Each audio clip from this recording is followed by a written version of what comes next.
ভাবলাম কি দিয়ে তোমার বেশি বুঝতে যাক কিছু পাইতাছি না আসলে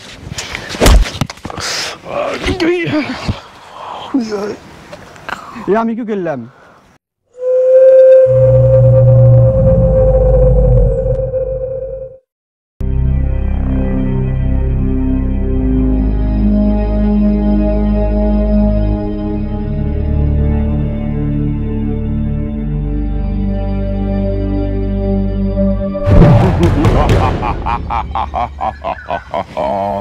ইবলিস শয়তান আমার নাম, মানুষের ক্ষতি করায় আমার কাম, কিন্তু আমি কাউকে ধোঁকা দিতে পারছি না। সবাই আমার হাত থেকে বেঁচে গেছে। মানুষের ঈমান নষ্ট করা খুব কঠিন, কিন্তু আমি হাল ছাড়বো না। আমি ইবলিস শয়তান, মানুষের রক্তে রক্তে পৌঁছাবো, পশমের গোড়ায় গোড়ায় পৌঁছাবো। সবার ঈমান আমি নষ্ট করবো, কিন্তু কিভাবে করব আমি কোনো উপায় খুঁজে পাইতেছি না। ইমানদার ঈমান অনেক শক্ত, কিন্তু আমি কখনো হাল ছাড়বো না।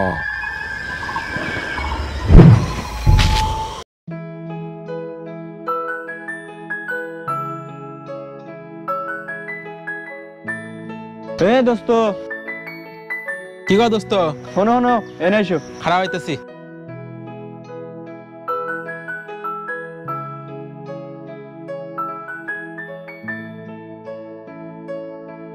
কোনে গেছিলা দোস্ত? এই তো দোস্ত তো বাজার করে নিয়ে এলাম। বাজার করে নিয়ে এলা? তা কি কি নিয়ে এলা? এই যে কিছু তরকারি কিছু শাকসবজি নিয়ে এলাম।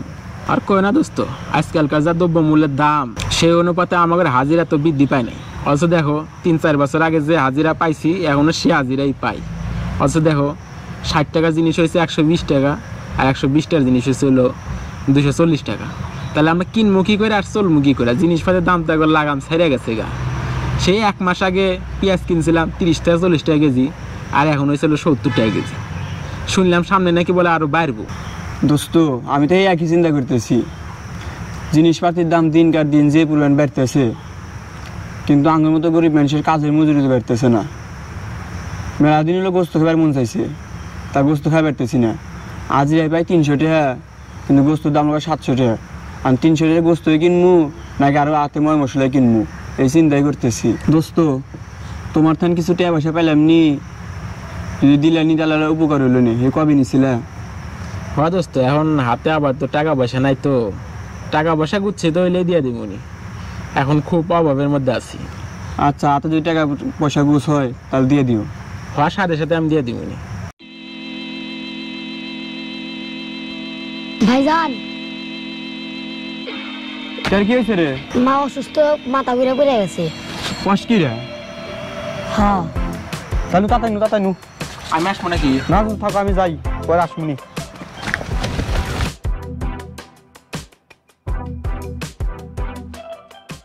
হঠাৎ করে বিজয়ের মায়ের যে কি হইলো, আল্লাহ জানি তাড়াতাড়ি সুস্থ করে দেয়। যাই আমিও বাড়ি যাই তাড়াতাড়ি।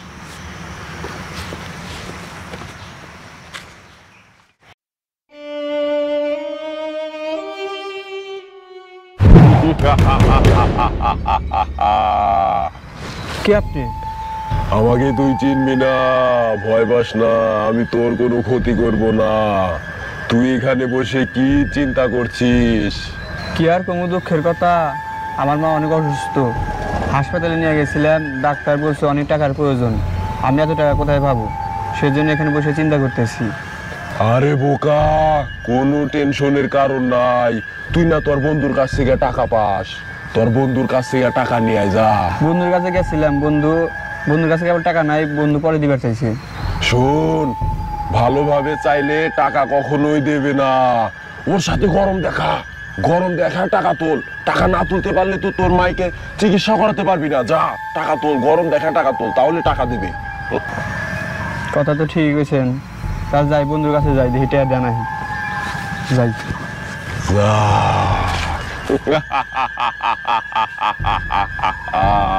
দিছি প্যাঁচ লাগায়া দুই বন্ধুর ভিতরে, এখন প্যাঁচ ছুটা যা।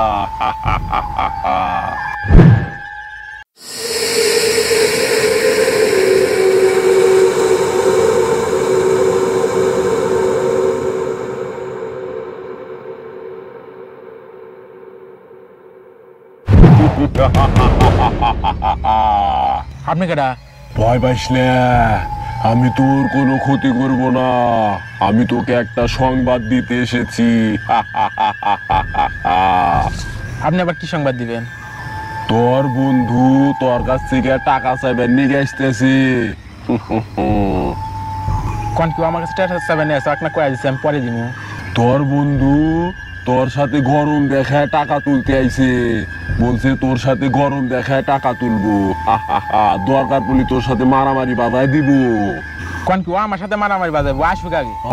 তুই টাকা দিবি না, দেখিও টাকা কে বকরে তুলে, তুই দিবি না টাকা ওর। আর ঠিক হয়েছে না, আজকে আসুক আগে, দেখা মনে কি ও আমার কাছ থেকে গরম দিয়ে টেয়া নিয়ে বেসায়।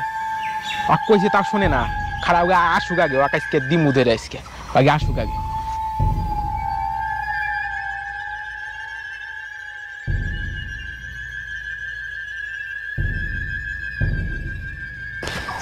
দিছি ব্যাস লাগায়া দুই বন্ধুর মধ্যে। এখন দুইজন মারামারি দিব, ঝগড়া করবো। আমিও যাই। টেয়া নিচেই কবে, এখন টেয়া দেওয়ার নাম নাই। টেয়া সাহেবের গেলি কয় টেয়া নাই, টেয়া নাই। ইমার মা আমার অসুস্থ, মেলা টেয়ার প্রয়োজন। টেয়া কত যায় খুঁজলাম, কোনো টেয়া পেলাম না। এই টেয়া নিয়ে আটকা ছেড়ে দিছে। ও বরকত বাড়া, কেন বরকত বাড়াস না কে? কি হয়েছে রে, এত টাকাটাই করিস কে? টেয়া দে তাড়াতাড়ি আমার। তখন আমি সেদিন কইলাম যে দিমুনি, টাকা চলে দিমুনি। গোস মোস পরে রাগ, আমার টেয়া দে তাড়াতাড়ি এখন। আমার কাছ থেকে এখন নাই। তুই টাকা এখন দিবি, তাড়াতাড়ি টাকা দে। তুই কি আমার কাছ থেকে গরম থেকে তুলবে চাস? তাই বলে তাই নিমু, তুই টাকা দে তাড়াতাড়ি। আমি টাকা দিমু না, তুই যা পাস করে গা। তুই দিবি না টাকা, তাড়াতাড়ি টাকা দে। তুই যেন পাস তোলে গা, তোকে আমি টাকা দিমু না। আমি তোর টাকা দিমু না, তুই যা দিবি না টাকা। দাঁড়া, তুই যা পাস, তুই কি করবি? টাকা দিয়ে দিছি তো কি করে? ফাইজলামি শুরু করছাস? ফাইজলাম কি দেখ থাকি তুই আজকে? একবার মারমু কিন্তু। ফাইজলামি শুরু করছাস? তুই ফাইজলাম কি দিয়ে দিছিস? বেশি বুঝতে এক কি কিছু পাইতাছি না আসলে।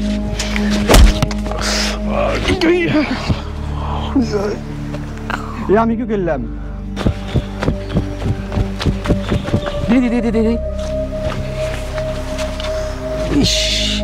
তুই কি করলি? তুই কেমন মারলি? আমি নিজেও জানি না এই সময় আমাদের কি হইলো। তুই নিজে জানোস না? না, তোরা তো লাঠি দেখেছিস, তুই জানোস না তুই মারলি কেমন করে? লাঠি তো আমার হাতেই, কিন্তু ওকে মারলাম কি আমি নিজেও জানি না। আচ্ছা তখন বলে কথা কিনে টাকা নিয়ে আমার তো অনেকদিন আগে টাকা নিয়েছিল, সেই টাকা চাইছি, এটা নিয়ে। আরে টাকা চাইছোস, ওর টাকা দিয়া পারে না, এই তো কাহিনী। হ্যাঁ, তো ওর টাকা নিচে টাকা দিব না, তাই বলে মারা না কেমন করে? আমি তো আর মানি না। এখন কি বেরোবেন কি হইলো এই সময়ের মধ্যে? বুঝছি বুঝছি, তোর ওই ইয়াং বয়সে বলাবান, তোর মনে মধ্যে সচেতন থাকে, মনে মধ্যে সচেতন উদয় হয়েছে। হেজুরে তোর মারা হয়ে দিছিস, তোর সচেতন কুলু দিছে, সচেতন কুলো বলে বসে তোরা। আর কোনদিন এটা করবি না, আমি আর এগুলা কোনো সময় করবো না। দেখ কি করছিস মেরে, তুই কি করছিস? আর তুই তখন টেহা পায়, তুই টেহাটা তুই সময় মতো দিয়ে দিস। আচ্ছা আমি দিয়ে মনি। আর তুই তো গরম আর থাক না, তুই কি আমি গরম হলি? তুই কি বানি সেটা তো কয়া পারতেছি না। ঠিক আছে, যা হয়েছে হয়েছে, এখনই ডাক্তার কাছে নিয়ে রাখবো, চিকিৎসা করে রাখবো। আচ্ছা। প্রিয় দর্শক, আপনাদের আশেপাশে এরকম ধরনের ঘটনা ঘটতে পারে, আমরা আপনাদের সচেতন করার জন্যই এই ধরনের ভিডিও বানিয়ে থাকি। আজকে শয়তানের প্রলোভনে পড়ে আজকে কিন্তু এই দুর্ঘটনাটা ঘটেছে। শয়তান কিন্তু ওদেরকে গরম করে দিয়েছে। অতএব আপনারা সবাই ঠান্ডা মাথায় চলাফেরা করবেন এবং লেনদেন যার কাছে করে থাকেন ঠান্ডা মস্তিষ্কে চাইবেন, তা না হলে এরকম বিপদ ঘটতে পারে, শয়তান আপনাদের মনের ভিতরে উদয় হতে পারে। তো এরকম ধরনের ভিডিও নিয়ে আমরা আবার হাজির হব। আপনাদের যদি ভালো লাগে আমাদের অনুষ্ঠানটি, ভিডিওটি, তাহলে সাবস্ক্রাইব করে আমার চ্যানেলের পাশে থাকবেন। ধন্যবাদ সবাইকে।